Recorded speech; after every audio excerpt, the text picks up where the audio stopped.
Okay जी, तो अब important topic की तरफ चलते हैं। केराटो कंजक्टिवाइटिस सिक्का, और जिसको हम ड्राई आई सिंड्रोम की तरह के नाम से भी जानते हैं मोस्ट कॉमनली। तो केराटो से बचा रहा होगा आपको कि समथिंग रिलेटेड टू कॉर्निया, और कंजक्टिवाइटिस मतलब कंजक्टिवा की इन्फ्लेमेशन। कॉर्निया और कंजक्टिवा की इन्फ्लेमेशन है, और साथ में हमें ड्राई आई देखी जा रही है कि आँख बिल्कुल सूखी हुई है। तो उसके क्या सिम्टम्स आएंगे वो हम देखते हैं, लेकिन पहले ये जान लें कि कोज़ क्या होगा। आप लोगों को मैंने एनाटॉमी में पढ़ाया था कि ये जो हमारी कॉर्निया होता है ना, सामने जो ब्लैक आई है ये कॉर्निया, उसके सामने हमारी एक प्री कॉर्नियल टीयर फिल्म होती है जो कि 3 लेयर से बनी होती थी। सबसे पहले लेयर आती थी म्यूसिन की, जो कि गोबलेट सेल्स बना रहे थे कंजक्टिवा के। फिर हमारी आती थी एक्वस लेयर, जो कि मेनली बना रही होती है लैक्रिमल ग्लैंड, ठीक है, जिसमें मतलब वाटर भी होता है, साल्ट्स भी होते हैं, प्रोटीन्स वगैरह भी होते हैं। फिर उसके बाद हमारी आती थी ऑयली लेयर। ऑयली लेयर जो कि बना रही थी मेबोबिन ग्लैंड और जीज ग्लैंड। अगर इस लेयर के अंदर कोई मसला मसाइल आ जाता है, या फिर लैक्रिमल ग्लैंड अपना फंक्शन परफॉर्म नहीं कर पाती और एक्वस लेयर नहीं बन पाती, तो हमें ड्राई आई सिंड्रोम देखने को मिलेगा। डिक्रीज टीयर प्रोडक्शन हो जाए लैक्रिमल ग्लैंड्स की वजह से, या फिर इंक्रीज इवेपोरेशन हो जाए। इवेपोरेशन इंक्रीज कब होगी, आपको मैंने फंक्शन में पढ़ाया था ऑयली लेयर के, कि ऑयली लेयर ही ज़्यादा टीयर प्रोडक्शन से प्रोटेक्ट कर रही होती है, और दूसरा इन्वायरमेंट से प्रोटेक्ट कर रही होती है कि इन्वायरमेंट की जो एयर्स आ रही हैं उसको इवेपोरेट नहीं होने देते वाटर को। बाहर ऑयली लेयर आती है, अंदर वाटर होता है, तो वो इवेपोरेट ही नहीं होती, जिसकी वजह से प्रोटेक्टिव लेयर है, अगर वो डिस्टर्ब हो जाएगी तो फिर भी हमें ड्राई आई सिंड्रोम देखने को मिलेगा। तो उसके कॉजेज़ की तरफ चलते हैं। कॉजेज़ में सबसे पहले आ जाएगा, मतलब इसकी थोड़ी सी टाइप्स हैं, 3-4 टाइप्स हैं, तो उसी की बेस पे कॉजेज़ को हमने डिवाइड किया हुआ है। एक आया था प्योर केराटो कंजक्टिवाइटिस का प्योर केस है, जिसके अंदर सबसे पहला कॉज ये है कि डिक्रीज टीयर प्रोडक्शन हो चुकी हुई है। तो वो कैसे हो रही है, एक कंजेंटल कोज है कि मतलब माल डेवलपमेंट हुई है, जो लैक्रिमल ग्लैंड है उसको कोई मसला मसाइल है, वो टीयर्स बना ही नहीं रही है, तो टीयर फिल्म ही नहीं रहेगी, जो प्री कॉर्नियल टीयर फिल्म है वो रहेंगी नहीं। तो कंजेंटल कोज हो सकता है। दूसरा डीनर्वेशन हो सकता है कि मतलब कोई सर्जरी करते हुए कोई नर्व डैमेज कर दी है, जो कि नर्व्स हमारी लैक्रिमल ग्लैंड सप्लाई कर रही है। अगर किसी मसल का या ग्लैंड का या किसी भी ऑर्गन का हमारा इनर्वेशन ही ख़राब हो जाएगी, तो उसके फंक्शन क्या रहेंगे। अगर इनर्वेशन ही नहीं होगी, नर्व्स ही नहीं होगी, तो लैक्रिमल ग्लैंड भी फंक्शन नहीं परफॉर्म कर पाएगी, तो एक्वस प्रोडक्शन ही नहीं होगी, जो एक्वस लेयर है उसकी प्रोडक्शन ही नहीं होगी। तो फिर कुछ आइडियोपैथिक कॉजेज हैं जिसको हम नहीं जानते कि उसका क्या रीज़न है। फिर इसकी सेकंड टाइप पे चलते हैं, प्राइमरी जोगरन सिंड्रोम। जोगरन सिंड्रोम आपको पता है कि ऑटोइम्यून डिसऑर्डर है। हमने पढ़ा था कि जो लिम्फोसाइट्स होते थे हमारी बॉडी में, उनकी हम मेच्योरेशन करवाते हैं। जब वो मतलब पूरे प्रोसेस से गुजरते हैं, वो पहले हमारे नॉर्मल सेल्स के जो एंटीबॉडीज मतलब एंटीजेंस होते हैं, जो हमारे नॉर्मल सेल्स पे प्रेजेंट एंटीजेंस होते हैं, उनको देखते हैं, स्टडी करते हैं अच्छी तरीके से कि नॉर्मल एंटीजन है, ये हमारी बॉडी का एंटीजन है। अगर वो उसको अटैक कर दे, कोई ऐसा लिम्फोसाइट हो, तो हमारी बॉडी उस लिम्फोसाइट को डिस्ट्रॉय कर देती है कि ये हमारे लिए खतरा है। लेकिन अगर इस डिसऑर्डर में इस तरह होता है कि ऑटोइम्यून डिसऑर्डर होता है कि जो हमारे लिम्फोसाइट्स बॉडी के अंदर मारे होते हैं, वो हमारे अपने ही सेल्स को पहचान नहीं पाते, और वो हमारे अपने ही सेल्स को डिस्ट्रॉय करना शुरू करते हैं, अपने सेल्स के खिलाफ वर्जी शुरू कर देते हैं। इसके कॉज की तरफ नहीं जाएंगे क्योंकि वो बहुत लंबा टॉपिक हो जाएगा। बस इतना याद रख लो कि जो लिम्फोसाइट्स है ना, हालांकि इनका फंक्शन है कि बाहर की जो एंटीजन आए या कुछ बाहर से आइडेंटिटी आए, हार्मफुल आइडेंटिटी आए, बैक्टीरिया वगैरह आए, उनको किल करना है। लेकिन ये अपने ही एंटीजन को बाहर के एंटीजन समझ लेते हैं, किसी बैक्टीरिया का एंटीजन समझ लेते हैं और अपने ही सेल्स को अटैक कर देते हैं, तो उसको हम जोगरन सिंड्रोम कहते हैं। जोगरन सिंड्रोम की पहले 2 टाइप्स हैं, एक प्राइमरी जोगरन सिंड्रोम है, फिर एक सेकेंडरी जोगरन सिंड्रोम है। प्राइमरी जोगरन सिंड्रोम में ये हो रहा है कि जो हमारे लैक्रिमल ग्लैंड की एंटीजन है, या सलेवरी ग्लैंड के एंटीजन है, जो सलेवरी ग्लैंड है जो हमारे माउथ के अंदर स्क्रीशंस बना रहे हैं, उनकी एंटीजन के ऊपर अटैक करते हैं जाके लिम्फोसाइट्स, और वो उनको डिस्ट्रॉय करना शुरू कर देते हैं। लैक्रिमल ग्लैंड की इन्फॉर्मेशन शुरू करवा देंगे, सलेवरी ग्लैंड की इन्फॉर्मेशन शुरू करवा देंगे। तो क्या होगा कि सबसे पहले जो लैक्रिमल ग्लैंड अपना बना नहीं पाएगी, प्रोडक्शन नहीं कर पाएगी एक्वस लेयर की, तो ड्राई आई होना शुरू हो जाएगी। दूसरा क्या होगा, सलेवरी ग्लैंड अपनी सलाइवेशन नहीं बना पाएगी, तो माउथ सूखा सूखा रहेगा, तो उसको हम जीरोस्टोमिया कहते हैं कि ड्राइनेस ऑफ माउथ हो जाएगी, ड्राइनेस ऑफ आई हो जाएगी। और ये क्लिनिक में अक्सर पेशेंट प्रेजेंट कर सकते हैं, या फिर क्वेश्चन आ सकता है एग्जाम के अंदर, बहुत ज़्यादा कॉमन है कि ड्राई आई और साथ में ड्राई माउथ है, तो आपने वहाँ से प्राइमरी जोगरन सिंड्रोम बना लेना है और इजीली आपने देख लेना है कि ड्राई आई सिंड्रोम है। फिर दूसरे चलते हैं सेकेंडरी जोगरन सिंड्रोम में। सेकेंडरी जोगरन सिंड्रोम में ये होगा कि सिस्टेमिक इन्वॉल्वमेंट होगी, इसके अंदर सिस्टेमिक इन्वॉल्वमेंट नहीं हो रही। सिस्टेमिक इन्वॉल्वमेंट मतलब कि वो सिर्फ वो लैक्रिमल और सलेवरी ग्लैंड तक रह रही थी, इसमें सिस्टेमिक इन्वॉल्वमेंट हो जाएगी, और वो जो रियोमेटॉइड अर्थराइटिस कर देगा। मतलब वो अब पेशेंट प्रेजेंट कर सकता है कि मेरी हड्डियों में भी दर्द हो रही है, मेरी आंखें भी सूख रही हैं, मेरा मुंह भी सूख रहा है, तो या फिर ऐसा लीक से प्रेजेंट कर सकता है, जिसको हम कहते हैं सिस्टेमिक ल्यूपर एरिथमेटोसिस, जिसके अंदर सबसे कॉमन देखा जाता है जो कि बटरफ्लाई रैश बनता है हमारे नाक और चीक्स के ऊपर। ये अगर हमारा नाक के साइड में चीक्स है उसके ऊपर बटरफ्लाई रैश बनता होता है। करता तो ये बहुत ज़्यादा ऑर्गन्स को इफेक्ट है, हार्ट को भी कर देगा, किडनी को भी कर देगा, तो लंग्स को भी कर देगा, लेकिन मेनली बता रहा हूँ कि उसमें एक हम देखते होते थे कि बटरफ्लाई रैश होता था। तो अगर ये इन कंडीशन के साथ बंदा प्रेजेंट करेगा तो हम कहेंगे सेकेंडरी जोगन सिंड्रोम है। नॉर्मली मेनली जो प्रेजेंट करता है उसके साथ ही करता है, ड्राई आई ड्राई माउथ के साथ। अगर साथ में ये सिम्टम्स भी लेके आ जाए तो हम सेकेंडरी जोगन सिंड्रोम की चले लेंगे, ये कोज है इस टाइम। फिर उसके बाद कुछ नॉन जोगरन सिंड्रोम आ जाते हैं, जिसके अंदर ट्रॉमा आ जाएगा। सबसे पहले कोई केमिकल गिरा है, उसने हमारी जो ग्लैंड है उसको जला दी है, कोई थर्मल इंजरी हुई है, उसने हमारी ग्लैंड को ख़त्म कर दिया, कोई रेडिएशन वगैरह हुई है, उसकी वजह से ग्लैंड के फंक्शन नहीं रहे। ग्लैंड के फंक्शन नहीं रहेंगे तो एक्वस लेयर नहीं बनेगी, एक्वस लेयर नहीं बनेगी तो ड्राई आई हो जाएगी। फिर कोई इन्फेक्शन हो सकता है, जो कंजक्टिवा का जो ट्रैकोमा है, एक ट्रैकोमेटिस क्लेमाइडिया बैक्टीरियल इन्फेक्शन कर रहा था, वो आगे जाके पढ़ेंगे, तो उसकी वजह से ये ड्राई सिंड्रोम हो सकता है। या कोई इन्फ्लेमेशन वगैरह डिसऑर्डर्स हैं, सार्कोइडोसिस, जिसके अंदर बॉडी के अंदर डिफरेंट डिफरेंट ग्रैनुलोमास बन रहे होते हैं, जगह जगह पे ग्रैनुलोमास बन रहे होते हैं। अगर वो ग्लैंड के अंदर बन जाएंगे, उसकी इन्फ्लेमेशन कर देंगे तो उसके फंक्शन लॉस हो जाएंगे। फिर थायराइड ऑप्थेल्मोपैथी हो सकती है कि हाइपोथायरॉयडिज्म हमने पढ़ा था कि जिसमें थायराइड हार्मोन्स नहीं बन रहे होते एक मिकदार में, वो थायराइड हार्मोन नहीं बनेंगे तो हमारे कुछ ऑर्गन्स की ग्रोथ ही नहीं होगी, जिसके अंदर आई के भी रिलेटेड कुछ क्या कहते हैं पैथोलॉजीज आ जाती हैं।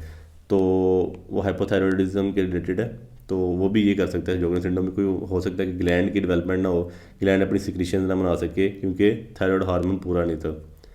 और फिर हाइपर सेंसिटिविटी हो सकती है, जैसे स्टीवन जॉनसन सिंड्रोम है। ये असल में कोई मेडिसिन से एलर्जी हो जाए किसी पेशेंट को, वो मेडिसिन दोबारा खाए तो वो एलर्जन डेवलप हो जाते हैं और एंटीबॉडीज बन जाती हैं, और एंटीबॉडी जाके अपने ही सेल्स पर अटैक करना शुरू कर देती हैं, अपनी बॉडी में इन्फ्लेमेशन शुरू कर देती हैं। तो ये हाइपर सेंसिटिविटी रिएक्शन हो सकता है। या फिर लैक्रीमल ट्यूमर्स हो सकते हैं कि लैक्रीमल ग्लैंड का ट्यूमर बन गया, अब लैक्रीमल ग्लैंड अपना फंक्शन नहीं परफॉर्म कर पाएगी तो एक्वस लेयर नहीं बनेगी। फिर ल्यूकीमा हो सकता है, लिम्फोमा हो सकता है, वाइट ब्लड सेल ट्यूमर हो सकता है, या ल्यूकोसाइट्स का ट्यूमर हो सकता है, जो कि हॉजकिन नॉन हॉजकिन लिम्फोमा हमने पढ़े थे, तो ये भी इसके साथ थोड़ा रिलेशन आ सकता है। और फिर हम चलते हैं, अब एक रीज़न बता दिया मैंने आप लोगों को, डिक्रीज टीयर प्रोडक्शन। दूसरा ये हो सकता है कि इंक्रीज इवेपोरेशन हो जाए। इंक्रीज इवेपोरेशन कब हो रही थी, ऑयली लेयर नहीं रह रही थी, तो ऑयली लेयर हमारी कौन बना रहा है, मिबोबिन ग्लैंड बना रहा है। अगर मिबोबिन ग्लैंड का ही कोई मसला मसाइल आ जाएगा, मिबोबिन ग्लैंड ऊपर वाली ऑयली लेयर ही नहीं बनाएगी, तो नीचे से जो एक्वस लेयर है उसकी बहुत ज़्यादा इवेपोरेशन होनी शुरू हो जाएगी। इवेपोरेशन होगी तो ड्राई आई सिंड्रोम हो जाएगा। ये लेस कॉमन है, ठीक है, ऊपर वाला ज़्यादा कॉमन था। जो फीचर जो हमने ऊपर पढ़े हैं ना कि जो डिक्रीज प्रोडक्शन कर रहा है लैक्रीमल ग्लैंड, वो ज़्यादा कॉमन है। फिर उसके बाद हम क्लिनिकल फीचर्स की तरफ चलते हैं। क्लिनिकल फीचर्स में सबसे पहले ड्राई आई, सारी बात ड्राइनेस करता है, प्रेजेंट करेगा, आंखों में बड़ी उलझन सी हो रही है, और बर्निंग सेंसेशन क्यों आ रही है, क्योंकि अब वो फ्रिक्शन हो रही है आईलिड और आईबॉल के दरमियान, लेकिन वहाँ पे अब कुछ क्या कहते हैं लुब्रिकेंट नहीं प्रेजेंट, जो कि हमारी टीयर फिल्म प्रोवाइड कर रही थी। तो बर्निंग सेंसेशन आएगी, फॉरन बॉडी सेंसेशन आएगी, क्योंकि कुछ मट्टी वगैरह जाएगी आंख में तो निकलेगी नहीं, वॉश आउट ही नहीं होगी, और उसको बड़ी फॉरन बॉडी सेंसेशन आएगी। वैसे भी उसकी आंखों में ज़रे ज़रे होंगे, सेल टूटेंगे। मैं आपको आगे जाकर बताता हूँ कि अपनी आई की सेल टूटने शुरू हो जाएंगे और वो ज़रे ज़रे फील होंगे उसको, फॉरन बॉडी सेंसेशन आएगी। और वो और भी ज़्यादा वर्स हो जाएगी जब वो सन में जाएगा या विंड में जाएगा या फिर एयर में जाएगा। सन में जाएगा तो ज़ाहिर बात है सन की हीट होगी, उसकी वजह से और वेपरेशन तेज़ हो जाएगी। विंड में जाएगा, विंड की वजह से भी वेपरेशन तेज़ हो जाती है। और एयर में जाओ तो एयर वही चीज़ है। या फिर कोई हॉट क्लाइमेट वगैरह हो गया, कहीं गर्मी वाले इलाके में जाओगे तो वहाँ पे भी ये चीज़ें फॉरन बॉडी सेंसेशन वगैरह ज़्यादा वर्स होनी शुरू हो जाएंगी, सिम्टम्स ज़्यादा ही आने शुरू हो जाएंगे, क्योंकि जो थोड़ी बहुत है टीयर फिल्म वो भी उड़ना शुरू हो जाएगी, वेपरेट होना शुरू हो जाएगी। फिर फोटोफोबिक सेल्फ प्रेजेंट करेगा, जो आपको कॉर्निया है ना सामने, जो ब्लैकिश एरिया है, ब्लैकिश एरिया पे अब इतनी ज़्यादा फ्रिक्शन हो रही है, उसके सामने तो प्री कॉर्नियल फिल्म प्रेजेंट है ना, प्री कॉर्नियल टीयर फिल्म ही नहीं रहेगी, तो उसकी फ्रिक्शन की वजह से जो उसके नॉर्मल एपिथेलियल सेल्स हैं ना, जो कॉर्निया इसके सामने ये वाला, उसके ऊपर जो एपिथेलियल सेल्स हैं, इसके ऊपर फ्रिक्शन हो कि ये एपिथेलियल सेल्स टूट टूट के गिरने शुरू हो जाएंगे। ये सारे एपिथेलियल सेल्स टूट टूट के गिरेंगे तो उसकी वो स्ट्रक्चर मेंटेनेंस नहीं रहेगी, और लाइट जब एंटर होगी तो कॉर्निया के ऊपर जो पीछे हमारा रेटिना है उसके ऊपर बड़ा बुरा इफेक्ट पड़ेगा। तो साथ ही पेशेंट बड़ा डरेगा कि लाइट मेरी आंखों में ना पड़े, बड़ी उलझन होती है और ऐसे प्रेजेंट करेगा। और फिर साथ में म्यूकस डिस्चार्ज थोड़ा बहुत देखने को मिलेगा। अब सारी बात है सेल्स टूट रहे हैं तो साथ में म्यूकस भी रिलीज़ होगा, और फिर जब म्यूकस रिलीज़ होगा तो फिर ब्लरी विजन हो जाएगा, हमारा सामने आंखों के म्यूकस आना शुरू हो जाएगा, और फिर ब्लिंकिंग बड़ी पेनफुल होगी। ये क्यों हो रही है, क्योंकि कॉर्नियल एपिथेलियल फिलामेंट्स आ रहे हैं। कॉर्नियल एपिथेलियल फिलामेंट्स क्या है कि जो हमारा सामने कॉर्निया के सामने टीयर फिल्म प्रेजेंट थी। अब टीयर फिल्म डिस्ट्रॉय हो चुकी हुई है, अब उसकी प्रोटेक्शन नहीं रही। बाइट से जो डस्ट पार्टिकल्स आ रहे हैं वो भी इसके ऊपर इस तरह रेगमाल की तरह आगे रगड़ रहे हैं उसके ऊपर। या फिर जब हमारी आई ब्लिंक कर रही है तो वो भी फ्रिक्शन की वजह से उसके जो सेल सामने एपिथेलियल सेल्स प्रेजेंट है ना, वो टूटते जा रहे हैं। तो टूट के फिलामेंट्स बना रहे हैं। फिलामेंट्स के क्यों बना रहे हैं? क्योंकि आपको पता है कि हमने यहाँ पे पढ़ा कि ये सबसे जो पहली लेयर थी ये म्यूकस की लेयर, ये म्यूसिन की लेयर थी, ठीक है।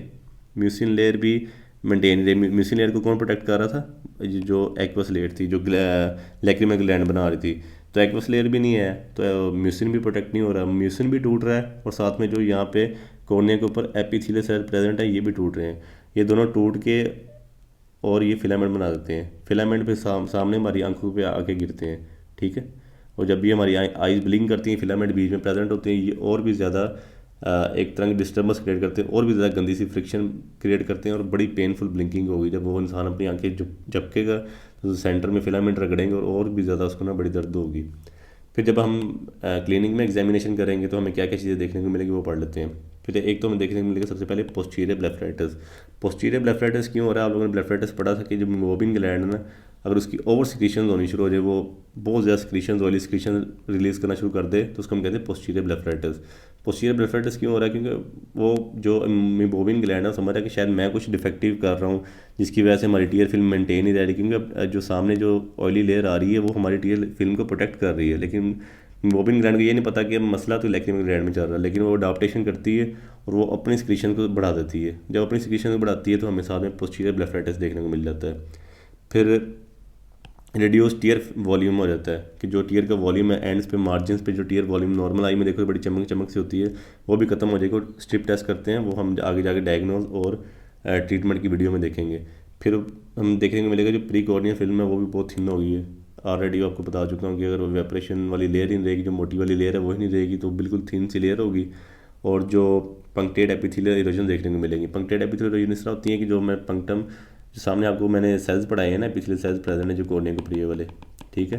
ये इस तरह से खाए होंगे अंदर से, इस तरह कोई चूहा कोई बंद वगैरह खा लेता है ना, बंद के अंदर से इस तरह सा बीच में से अपना छोटी छोटी दंदी काट लेता है, तो ऐसे इसको पंक्टेड एपिथेलियल इरोजन कहते हैं। सामने आँख में देखने को मिलेंगे जैसे खुदरी खुदरी सी जगह होगी। और फिर कॉर्नियल फिलामेंट्स देखने को मिलेंगे, जो मैं आपको ऑलरेडी बता चुका हूँ। यो म्यूकस और एपिथेलियल सेल मिलके फिलामेंट्स बनाएंगे। वो हो सकता है ये कॉर्निया ना ये हमारा, वो फिलामेंट बन के एक एंड पे जुड़ा हुआ है और दूसरे एंड पे इस तरह से धागे धागे नहीं आंखों में फील होंगे, इस तरह फिलामेंट्स होंगे वो। लेकिन वो जारी बात है अगर वो हार्ड मटेरियल के बने हुए हैं तो वो फ्रिक्शन के दौरान बड़ी पेनफुल ब्लिंकिंग होगी। और mucus strands and debris at the conjunctiva.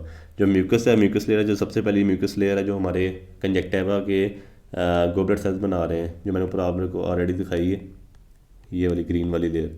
ये ग्रीन वाली लेयर भी जब टूटेगी तो वो भी टूट के, अब ये तो हमारा सिर्फ कॉर्निया था ना, नीचे सारा हमारा जो है ये वाला स्क्लेरा है, ठीक है। स्क्लेरा के ऊपर प्रेजेंट है हमारा कंजक्टिवा।